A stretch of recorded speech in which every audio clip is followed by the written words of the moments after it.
বিশ্বব্যাংক প্রকাশিত খাদ্য মূল্যস্ফীতি ঝুঁকিতে লাল শ্রেণীতে আছে বাংলাদেশ। প্রায় ২ বছর ধরে বাংলাদেশ এই শ্রেণীতে অবস্থান করছে। সম্প্রতি বিশ্বব্যাংক বিশ্বের বিভিন্ন দেশের খাদ্য নিরাপত্তার হালনাগাদ পরিস্থিতি তুলে ধরে তথ্য উপত্য প্রকাশ করেছে। প্রতি ৬ মাস পর পর এই চিত্র প্রকাশ করে থাকে সংস্থাটি। সেই অনুসারে প্রায় ২ বছর ধরেই বাংলাদেশ লাল তালিকায়, অর্থাৎ অবস্থানের পরিবর্তন হয়নি। বিশ্বব্যাংক ১০ থেকে ১২ মাসের খাদ্য মূল্যস্ফীতি পরিস্থিতি বিবেচনায় নিয়ে খাদ্য নিরাপত্তা বিষয়ক প্রতিবেদনটি প্রকাশ করে থাকে। বাংলাদেশের পাশাপাশি আরও ১৪টি দেশ লাল শ্রেণীতে আছে। দেশগুলো হলো Congo, Angola, Ethiopia, Gambia, Guinea, Madagascar, Ghana, Bharat, Laos, Lesotho, Tunisia, Zambia, Belarus ও রাশিয়া। খাদ্য মূল্যস্ফীতি কোন দেশে কত বেশি তা বোঝাতে বিভিন্ন দেশকে ৪ শ্রেণীতে ভাগ করেছে বিশ্বব্যাংক। যেসব দেশের খাদ্য মূল্যস্ফীতি ৩০% বা তার বেশি, সেসব দেশকে বেগুনি শ্রেণীতে, ৫ থেকে ১০% মধ্যে যেসব দেশের খাদ্য মূল্যস্ফীতি তাদের লাল শ্রেণীতে রাখা হয়েছে।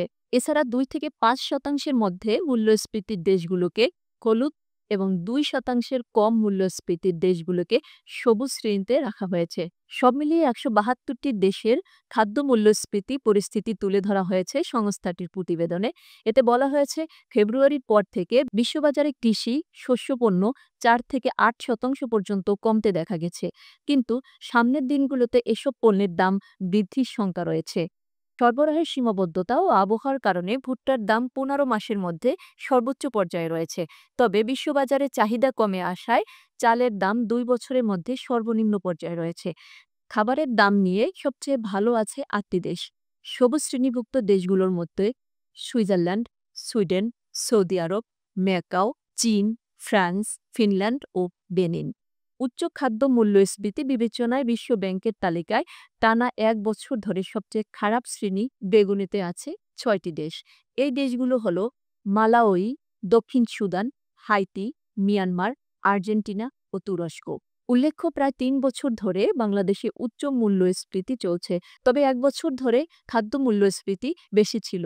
টানা ১০ মাস খাদ্য মূল্যস্ফীতি ছিল ১০% বেশি। ১০ মাস পর গত ফেব্রুয়ারিতে খাদ্যের মূল্যস্ফীতি ১০% নিচে নামে। মার্চেও তা এক অঙ্কের ঘরেই ছিল। গত বছরে মার্চের পর খাদ্য মূল্যস্ফীতি আর এক অঙ্কের ঘরে নামেনি। এর মধ্যে গত জুলাইয়ে খাদ্য মূল্যস্ফীতি ১৪.১০% ওঠে, যা গত ১৩ বছরের মধ্যে সর্বোচ্চ। বাংলাদেশ পরিসংখ্যান ব্যুরোর বিবিএস হিসাবে ২০২৪ সালের এপ্রিল মাসের পর থেকে এবছর মার্চ মাস পর্যন্ত, অর্থাৎ গত ১ বছরের গড় খাদ্য মূল্যস্ফীতি ১০.৪৪%।